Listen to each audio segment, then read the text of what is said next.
A couple months ago, I started this series right when it came out. The Mark Silvestri's Batman series, Batman and the Joker, the Deadly Duo. And now we are past the halfway point. And my thoughts right now are I'm still really enjoying it. It's one of those comics where I'm excited every time it's on the shelf. And then I go, I need to read this. And this is no different. And I just read issue 4 this morning and I really liked it. I really liked it. One of the things I like about this series is, you know, it. I've been stepping away, like reading other stuff, because I used to basically just read Batman, and every time you experience Batman, you get sucked back into the world and the characters so quickly when it's done well. And this is done very well. I love Gotham City, and I love Batman. I love his rogues. I love the relationship between the other characters. I think it's great. I think that there's some great stuff at work here, and I actually like that Silvestri added some bits to the lore that are like subtle of the Waynes and Gotham City, but that work very well. And it's the kinds of things that are like talking about how Thomas Wayne proposed to Martha, and you're like, yeah, I guess that to my knowledge, again, hundreds of issues, maybe it has been touched on, but like I'm like, wow, that's something I didn't really think about. It's all these little details, and it makes me realize that's why I love Batman so much, is all these little things, right? And moments like that, not only are they just, oh, cool trivia, anyone can do that, but he works it into the story. Silvestri works it into the story so well. And I'll go into some specifics in a little bit. But in terms of, without spoiling anything, in terms of this series, one of the things I like, obviously the art is beautiful, and I like the noir feel, and I like it's very simple, it's very easy to follow. There's not too many subplots. There are parts where it gets a bit wordy, but that's just him doing detective work, and even then I don't mind it too much. Where it's just kind of this, but even then it's pretty concise, the wording, and to the point. I think, that there's some memorable moments in here. There were some memorable moments in the last issue too.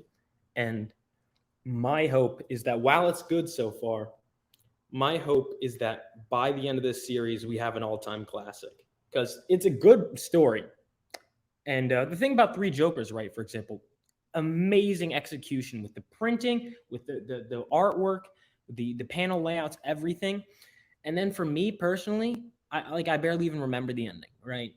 I'm hoping it's not going to be one of those. I'm hoping that this really sticks the landing and becomes a classic.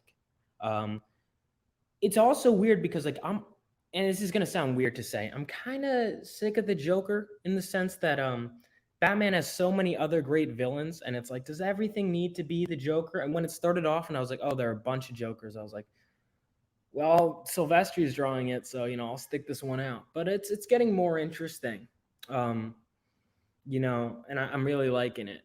And Harley Quinn was great in this too. Everyone who has even like little roles, they're great and they're drawn perfectly. Like, listen, Silvestri girls, if you've read Silvestri's stuff, he's a master. But I mean, this is a very solid read, is what I would say. It's to the point. I want to say it's a very standard Batman story in terms of it's above average in terms of its execution and the artwork and what have you. But it's average. It's your standard fare in the sense that this is basically what you get in a Batman story, and it's very new reader friendly. I haven't been keeping up with current Batman really ever. If I'm being honest, never really did. Doesn't matter. You don't have to at all. This is very, very straightforward Batman, and I really like that. But it's got some elements that can be subversive that are really good. I thoroughly enjoy this. So on to some specifics now. Well, first of all, my spoiler-free just review, I guess, would just be read this series, and I'll definitely do an episode on it, maybe a live stream talking about it when it's all said and done. So one of the things I liked about it, now going to specifics, you can leave if you haven't read it yet, and come back when you do. One of the things I liked about it was like the little details, so the opening scene kicked ass, and then it cuts to Harley's like boring, so that they're stringing you along, right, with these what's going to happen. I like that the villain reveal was like they were kind of like, yeah, you're going to figure it out. It's the new guy. It's the new billionaire. That's going to be the villain, right? He's responsible for it. But they're not letting you know exactly why. They're giving you bits and pieces. I like that. I like that you saw the classic Harley Quinn juxtaposed the current, and it's funny. I find Harley Quinn designs post, that classic animated series design are very hit or miss, very hit or miss. This one hit, at least the way Silvestri draws her. I really like the way Sylvester and the way she was written here worked very well too, where they use that kind of a bratty humor. Sometimes she could be very annoying, but I found her very well utilized here. Same goes for the Joker. I thought I liked the tidbit of lore that Bruce Wayne's parents, the way Thomas Wayne proposed on that train, and that train's a new bit of lore too. And I correct me if I'm wrong, has that train station, like, this is the first time I'm hearing of it. Was it always called Martha Wayne, the train station? Because if not, that's really cool, and that's something I could see sticking around forever. Like these little things, like naming the train station, or saying, yeah, the Waynes, they keep this high-powered train going on, which I'd love to see in more Batman stories. They have what else? Like all these little things, right? The fact that they would go back to that spot and propose all the time, and then Bruce, that means something to him. And this is a great character moment too, because not only is it a great bit of lore that I love that they added this happy memories of Bruce here, and that it's his parents, but I love the scene where no hesitation, there's not even any internal conflict. A lesser writer would maybe say, oh, this is so painful, whatever.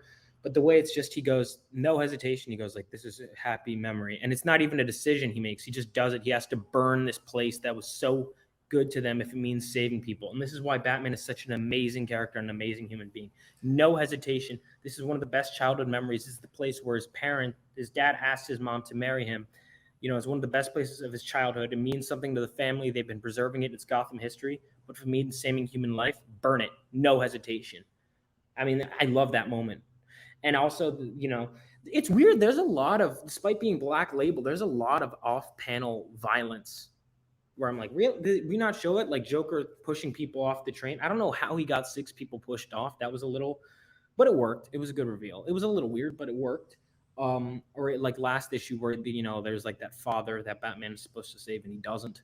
That was a great moment, seeing Batman fail. When I was younger, I'd probably be like, this is bullshit. Batman would do it. But now, as I got older and I appreciate writing and storytelling more, yeah, it's great to see our heroes fail like that. I mean, it sucks, but it's great. Batman, I used to be one of those people that's like, oh, Batman can beat absolutely anyone under any circumstances, whatever. I was like hardcore at that. But, seeing him lose sometimes, it's important.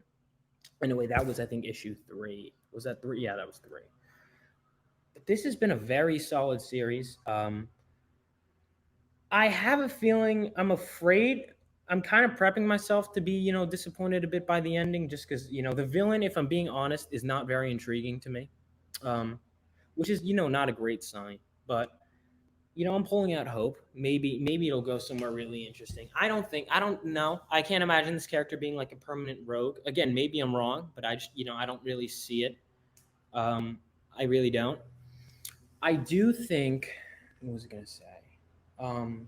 There's another aspect of this. Oh yeah, even just little things. I was thinking about it and I was like taking notes as a writer, because that's one of the best ways to write, is to see how other masters do it. Is that hostage situation? You had 2 hostage situations in this, right? You have the train, and you have the train scenario was so creative, but I was almost like, he could just be lying to them. That's into more specifics, but it's like, what if they just burn all this stuff and they still don't divert the track? Like, Batman didn't have a plan for that. That seemed weird. That was definitely something I thought of, right? That was totally something I thought of, is that Batman didn't even address that.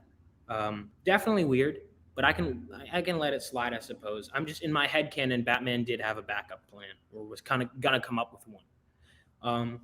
Anyway, what was I saying? The fact that Silvestri so there's this wedding hostage crisis in the beginning, and then it's like, okay, well, we're going to do another hostage crisis. What's another scenario? And this could have easily been like, it was another wedding. They could have easily done the same location years later. In fact, come to think of it, that's what most writers would do. But Silvestri, I guess, maybe being an artist and wanting to draw something different, does this train heist, basically, and that's brilliant. It's a great comic book. It's very creative. That's one of the things an artist's mind will think of things in a different way or something more interesting, perhaps, than what a writer would think, a typical writer would think. Um, and I loved it. I think this is a great series, and I can't wait to see more. So, anyway, guys, let me know if you want to talk about any other comics. I know I want to. There's the new Last Ronin has a follow up series, which will be interesting because I know it was kind of like the last series. So we'll see how that is. I got the first issue, so I'll check it out. Anyway, guys, I'll see you in the next video. Stay tuned for more greatness. Peace out.